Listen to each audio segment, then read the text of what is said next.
Welcome to Volume 9, Issue 2 of the Milestone Investing Market Intelligence Bulletin.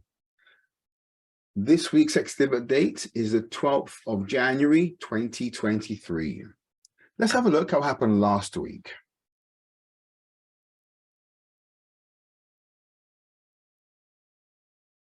We've got Experian, Auto Trader,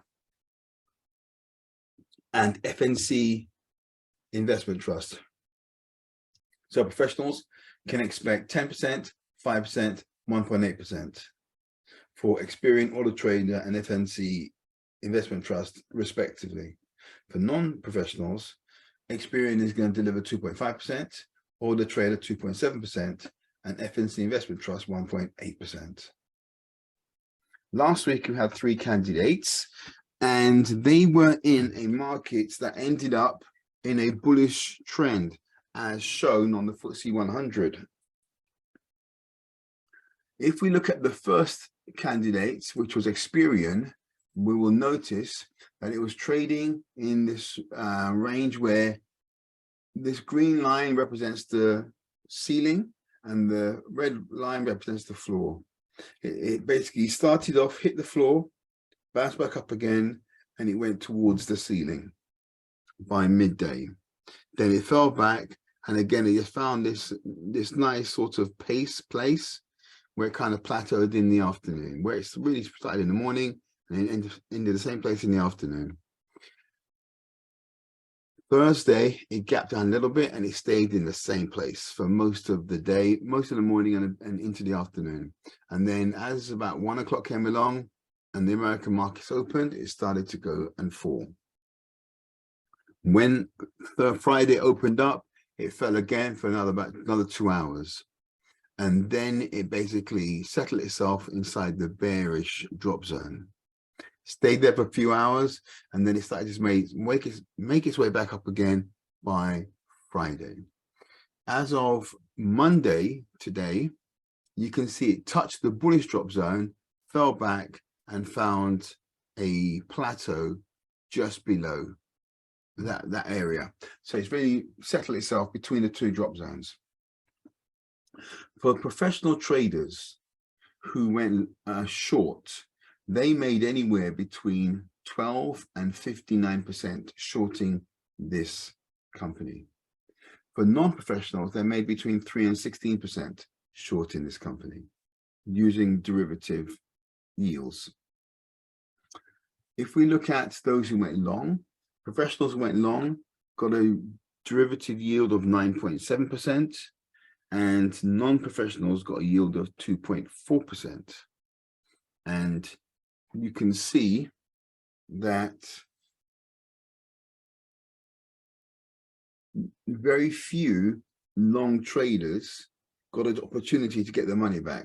In fact, I would say everybody in this plateau area got their money back because it kind of went above that.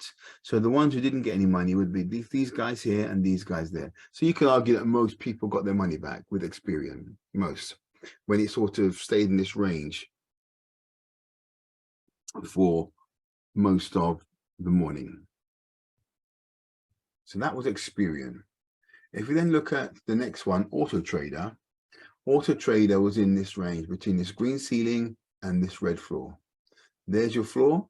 First thing in the morning, by the afternoon, hits the ceiling and starts to make its way down.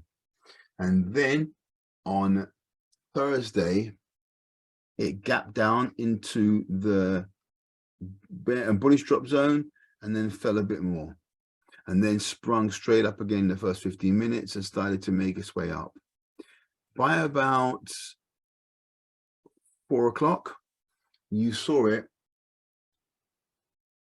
crossing this green line. This green line we refer to as the finishing line. In other words, if the price crosses this line, everybody who went long gets an opportunity to sell it and get their money back. And that's what takes place right here. It continues to go, and as people are obviously selling to get the money back, it creates a downward pressure. Then on Friday, it continues to fall a bit, and then it basically settles itself in this little zone here. Again, there's a bit of volatility in the afternoon when the American market opens, and then you see it spiking up, coming back down again, and then basically making its way back up. And that's volatility because the American markets are trading this particular or influencing this particular stock in the FTSE 100. Then Monday,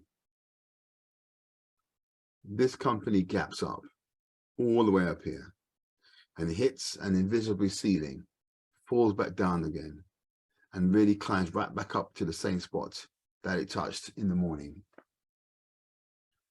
Auto Trader.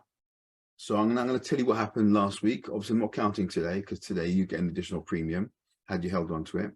But last week, Auto Trader for professionals delivered between 0% and 20% for those who went short. And for non-professionals, between 0% and 11% for those who went short. And for those who held on to those dividends, or shares for the dividends, and they did it on the Wednesday, they got a return of 5.2% and for professionals and 2.6% for non-professionals. And you can see at this point right here, Thursday afternoon, they got opportunities to sell out and get their money back, and certainly here, and clearly on Monday, and walk away with a premium. Auto Trader. Let's look at the last one. Foreign and Colonial Investment Trust was trading in this range between this green ceiling and this red floor.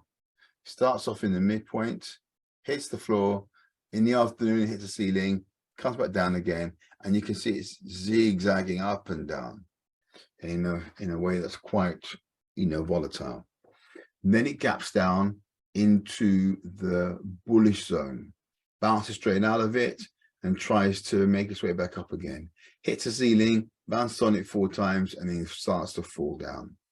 It goes back into the drop zone, and then the American market opens and creates a lot of volatility, which makes it go up and down like a yo-yo, and it eventually settles right back in that bullish drop zone on the Thursday. On the Friday, it gapped down and then back into the drop zone.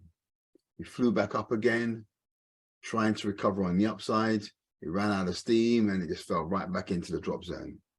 American market opens and you get some more volatility, pushing it up, pushing it down, and eventually settling somewhere, in the middle of those two extremes.